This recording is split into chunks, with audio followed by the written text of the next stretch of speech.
This is Chapter 9. I will call it Sections 1 and 2. So if this is Chemistry 1, everything that I want us to cover out of Chapter 9 will be in this one presentation. It is heavily involved in math. You're going to need your calculator and your periodic table packet as we go through this, and try to keep up with calculations, making sure that you get whatever I get when we get to our examples. So there will be several examples of these stoichiometric calculations that you'll need to get into your notes. So stoichiometry, it is the mass relationship between substances in a chemical reaction. So now that we have done chemical reactions in Chapter 8, and it's also based on the mole ratio, and we talked all about moles in Chapter 2, which we jumped from Chapter 3 to Chapter 8. We're going to put all of that together now and do stoichiometry problems. So within all of our stoichiometry problems, the key or the central step of all of these is called a mole ratio. And within the mole ratio, we're using the coefficients. So the coefficients in this example are 2, 1, 2. You're going to use the coefficients as your numbers needed during the mole ratio step. There are 6 different possible mole ratios of this particular problem. For instance, it could be 2 moles of magnesium per 1 mole of oxygen. There's one example. Or maybe 2 moles of magnesium oxide per 2 moles of magnesium. I could keep going and get 6 out of this particular question. It just depends on how my stoichiometry problem is set up and which 2 substances I want to compare. You will learn how to do that. So here's the steps for stoichiometry problems. Step number 1, you must have a balanced equation. And that means if you were given a word description, then you have to come up with a unbalanced equation yourself with all the proper formulas and then balance it. We will identify our known and unknown.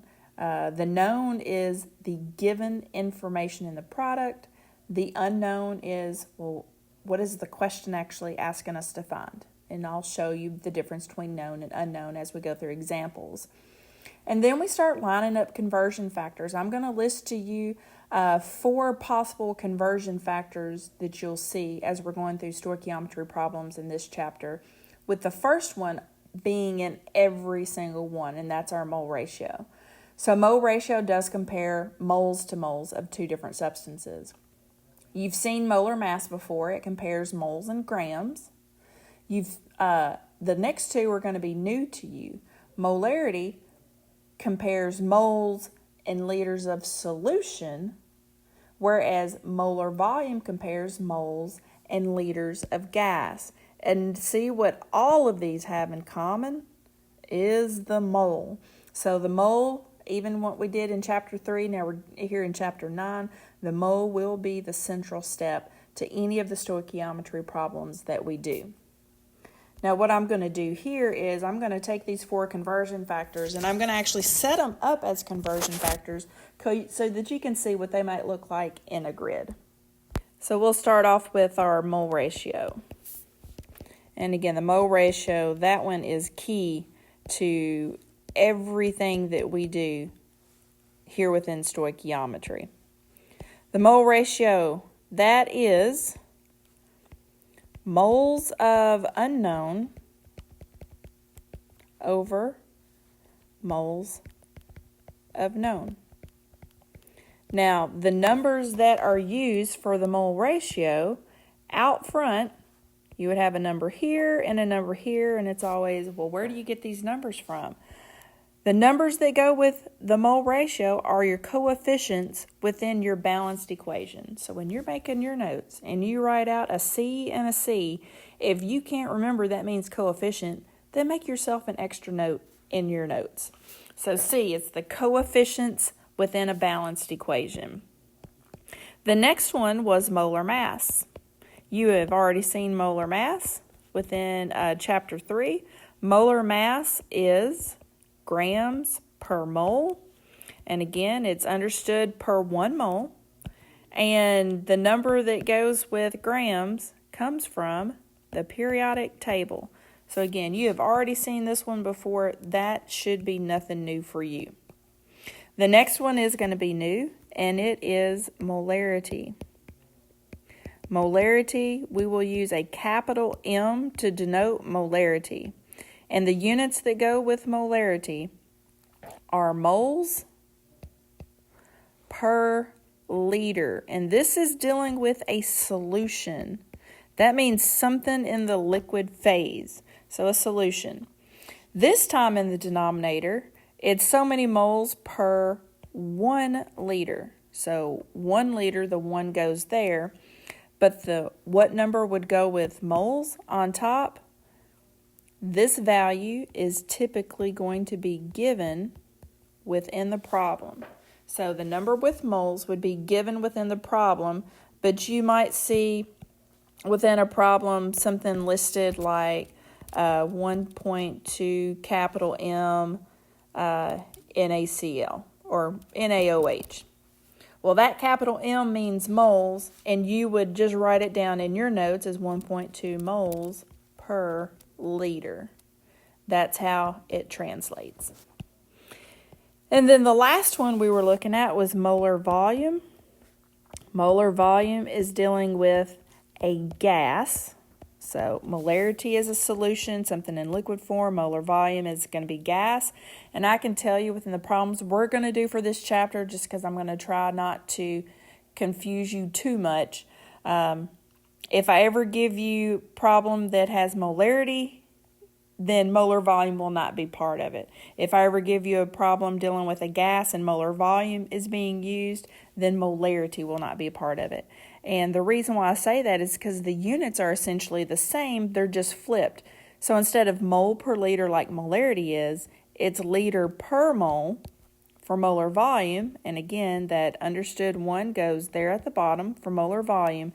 And the special number that we use here for liters is 22.4. 22.4. Later on, when we get to gases, I will explain to you why it's 22.4 specifically, and we'll work out the math with it. But 22.4, that is the volume of a gas, 1 mole of gas. It's STP, or standard temperature and pressure, and I will show you that on another slide too. So there is your information. Everything on this slide, you want to make sure you get down in your notes. I would use some color if you need to. I'll try to keep things color-coded as we go. So heading back to this slide, again, the mole ratio is our core step, and it will be in all problems that we do. The mole ratio is what allows us to move from information about our known substance to our unknown substance. That's also why it's going to be extremely important that you label all of your substances within your grid as you're doing your math.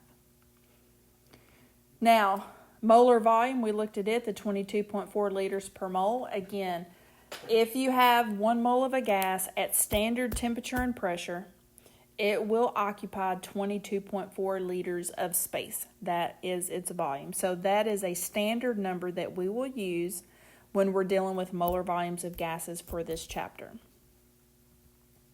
Now, you've seen the boxes before. I am going to redraw all of this, but I'm going to leave off number of particles as we go through everything that I want to go through on here. And these two, yep. Mass to moles, got all of that, but now we're going to add on molarity and molar volume just so you can see those also. So we'll start with the ones that you are used to seeing. So you do have mass measured in grams here. You do have moles, and the unit for moles is the mole. So there you go with your moles. These can go in either direction. The units we said are grams per mole, and it's understood per 1 mole. And if you're finding the mass of a substance, you get that mass off of the periodic table. So if it's the mass of an element, great. If it's the mass of a compound, we've went over how to find molar masses of compounds, so you would show that math work too. Now, Let's go to the box at the top. Again, this can go in either direction. The one that was at the top dealt with molar volume.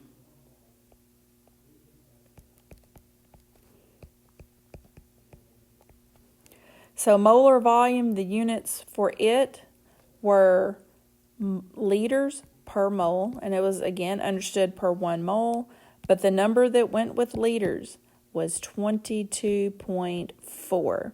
So if you're converting between moles and liters of a gas, so this has to be for a gas, then that 22.4 will be used. And our box at the bottom that we added, which can go in either direction, that was molarity. And molarity deals with a solution, so this is something that's going to be in liquid or aqueous form. The units for it were also the liter and the mole, but it's reversed. It's mole per liter, and that's understood per 1 liter. And the number that would have to go with moles here, for any problem that we do, most likely it will actually be given to you in the problem. So if it's given to you in the problem, make sure you change the capital M to its rightful units of mole and liter. There are 2 units with it because you won't see capital M's within our grid. Please make sure you get all of this written down in your notes. Just adding some more of that color, the moles right here. That is the one thing missing. So once you get to that center box as you're doing your conversions and you hit moles, that sets up your mole ratio step. And again, the mole ratio step was moles of unknown over moles of known. And you'll use your coefficients as your numbers that go with each of these. That's from your balanced equation. So if I asked you to convert the mass of one substance to, or let's say the molarity of one substance to the mass of another substance, you would start here with molarity. You would convert to moles. Once you got to moles, you would do the mole ratio step. That would be a second step. And then you could go out to the mass of your unknown substance as a third step. So expect many steps on several of these. So have this handy as we go through some examples. And we're going to try to go through 4 examples now. You need to write the question for every example. Some of you, as I'm checking over your podcasted notes, you're just writing down the work, but you're not writing down the actual questions that go with your work. So that can be a little hard to understand later on. So please write down the question and your work. How many moles of potassium chlorate must decompose in order to produce 9 moles of oxygen gas? So the first thing we start off with is a balanced equation. This one might be a little harder for you, but let's say I did give you the equation KClO3 breaks down into potassium chloride and oxygen gas, and I asked you to go back and balance it. At this point, you should be able to balance an equation like nobody's business. The coefficients would be 2, 2, and 3. Then I would want you to write down all of your given information. So given information here, the only number I see is the 9, and that is 9 moles of oxygen gas. So under oxygen, write 9 moles. That is my known information. I know something about oxygen gas, but my unknown in this problem, it says how many moles of KClO3 must decompose. So my unknown is KClO3. I'm going to put a question mark under it, and it's asking me to solve for moles. So I'm going to put MOL right there. All of our stoichiometry problems will start off with one substance and ask you to convert to a different substance to find out some information. That's going to be the importance of everything that we do here. If I were to ask you on this one, things to write down or to make sure that you get written down within our grid, I want you to put, like we did earlier, you have to put a number.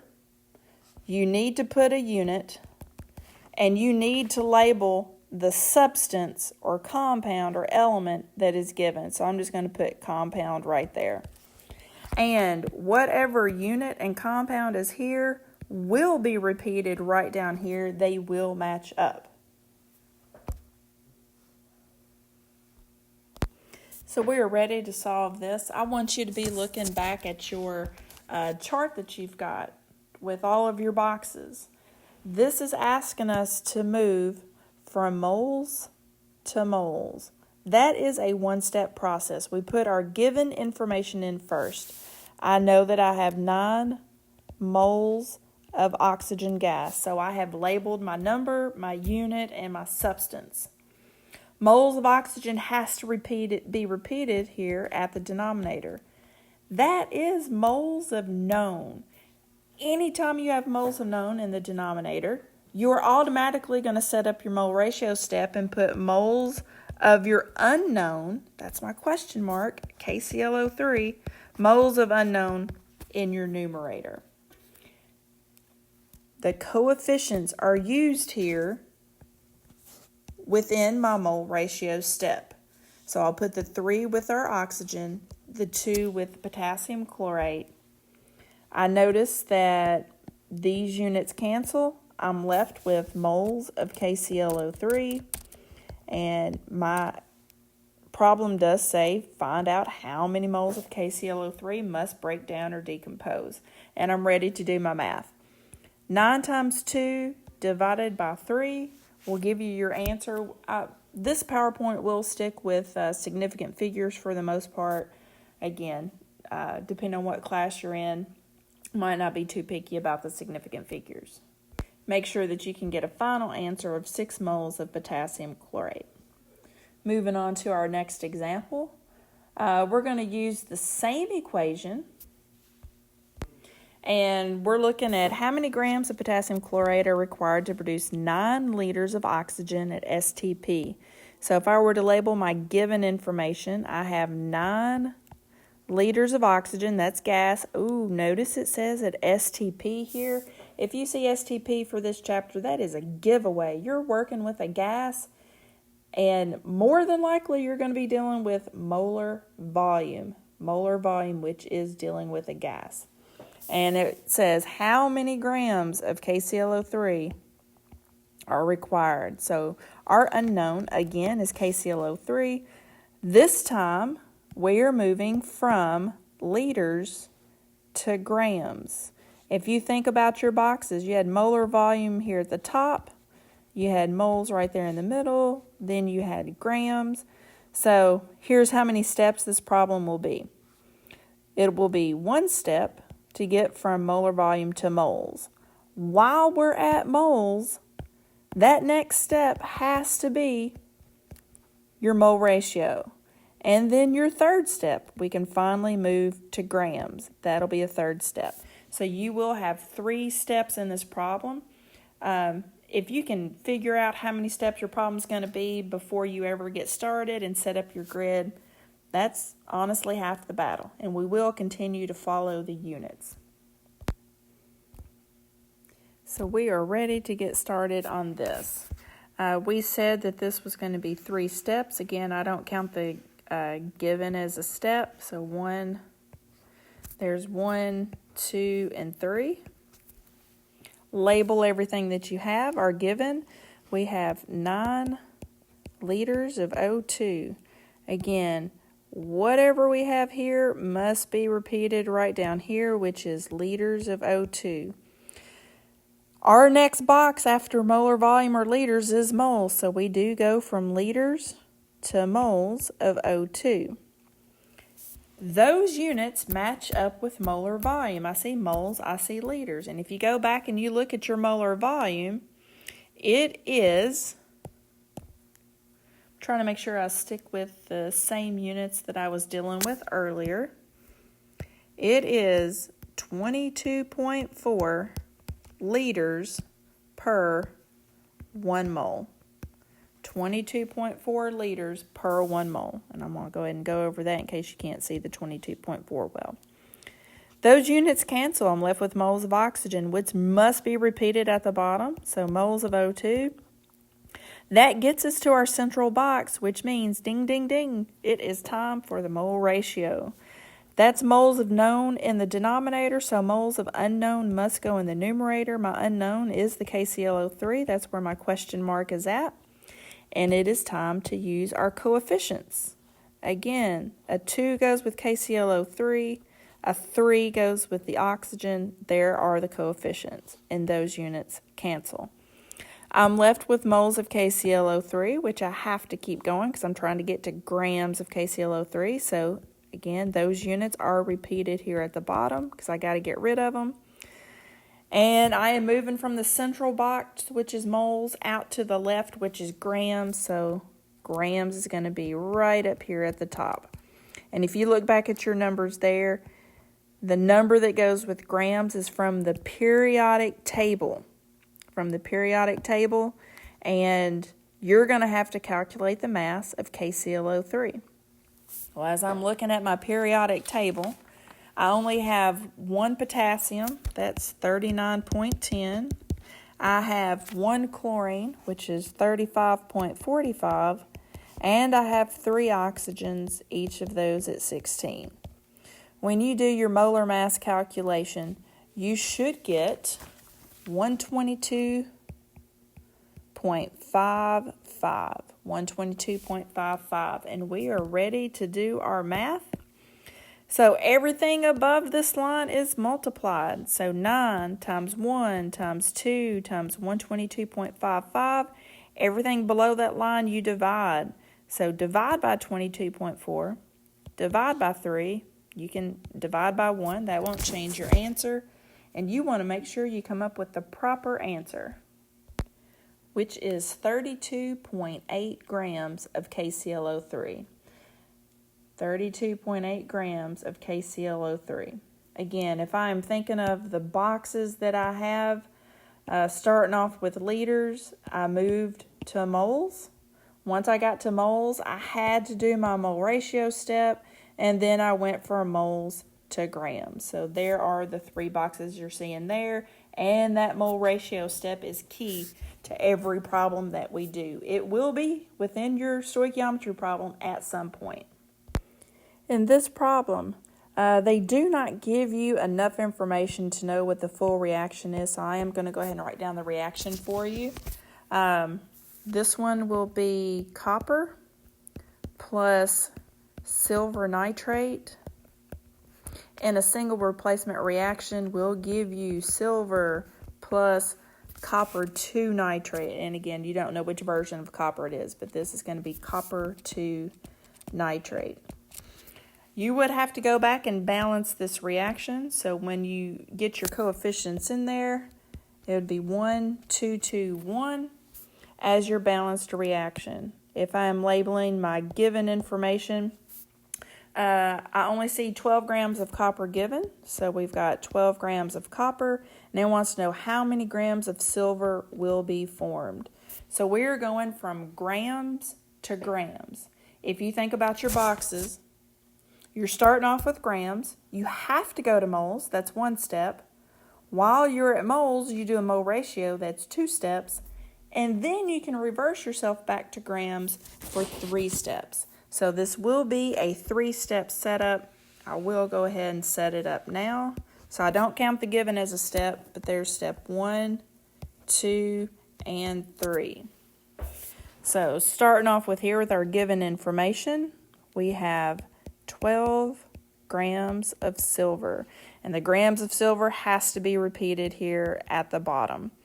We said grams, we can go to moles next. So moles of silver, that's our molar mass. And when you look at molar mass, the numbers with molar mass, it is understood per 1 mole, and the grams comes from the periodic table. Silver's mass from the periodic, I wrote silver, and it's supposed to be copper. So I've already messed this one up. Just know I'm going to restart it right now. So I've erased my silver. I'm going to go back and put in copper. Copper is my known information. Not really sure what I put up there, but that should be Cu for copper. So getting back, I'm finding copper's mass off the periodic table, and copper is 63.55 grams per mole. So grams cancels, I'm left with moles of copper. That must go into my denominator, and that is moles of known. So moles of unknown must go on top. This sets up our mole ratio step. Our unknown is silver. That's where the question mark is. And the numbers here come from our coefficients. The coefficient with silver is 2. The coefficient with copper is an understood 1. Moles of copper cancels. I'm left with moles of silver. And we continue on, moles of silver here, and we can go back to grams at this point. So moles to grams of silver, and again, it's molar mass. So the 1 goes with moles, and the number that goes with grams is from the periodic table, and silver's mass from the periodic table depends on which version of the periodic table you use. But I'm going to write down 107.9 because I have another one that is 107.87. Moles cancels. We're left with grams of silver, and we are ready to calculate our answer.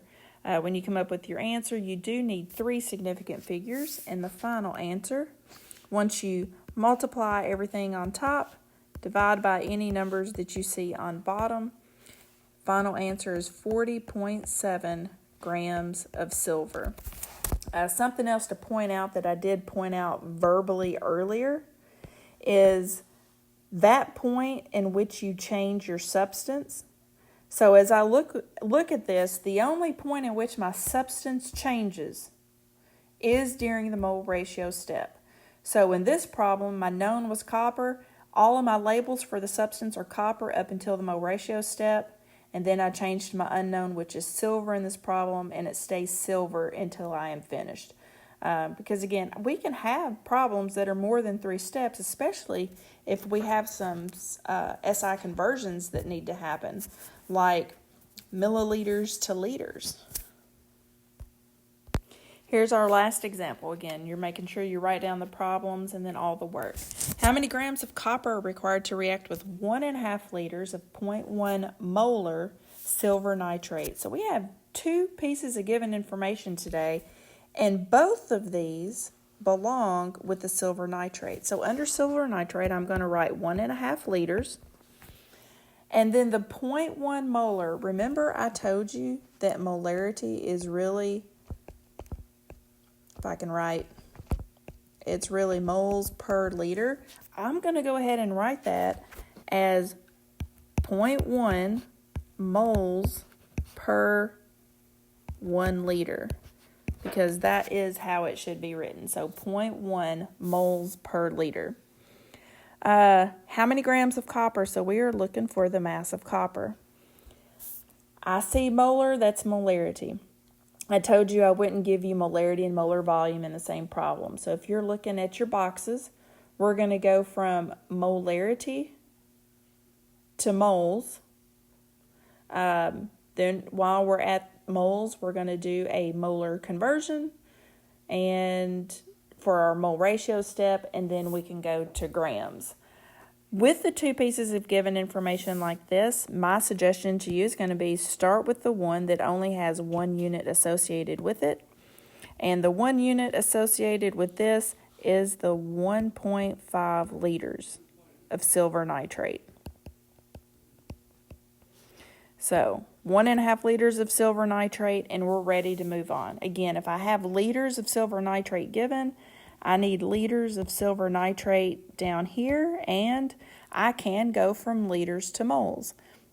Look back at your boxes, you will see that. So liters to moles. I'm still dealing with silver nitrate. I haven't changed my substance. Notice this right here. That is liters and moles. And I told you for molarity, that information would always be given. The 1 must go with the liters. And then in this case, with moles, our given number 0.10. I'm ready to move on. Oh, somebody got a little excited out in the hall. So back to this right here, we got moles of silver nitrate. And we will continue on with this. I'm going to put moles of silver nitrate there at the bottom. That is moles of my known substance, so moles of unknown must go on top, and that will be moles of copper. That sets up our mole ratio step. This is where we grab our coefficients again. The coefficient for silver nitrate is 2. Coefficient for copper is an understood 1. Those units cancel, and I'm left with moles of copper. Now we're ready to go back to grams, so we can go from moles to grams. Just trying to find a color here that'll work. So we've got moles of copper here at the bottom and grams of copper on top. Again, molar mass, it's understood per 1 mole, and the mass for grams comes from the periodic table, and copper's mass is 63.55. Again, that's from the periodic table. Multiply all the numbers you see on top. Divide by any numbers you see on bottom to get your answer, and our final answer is 4.8 grams of copper.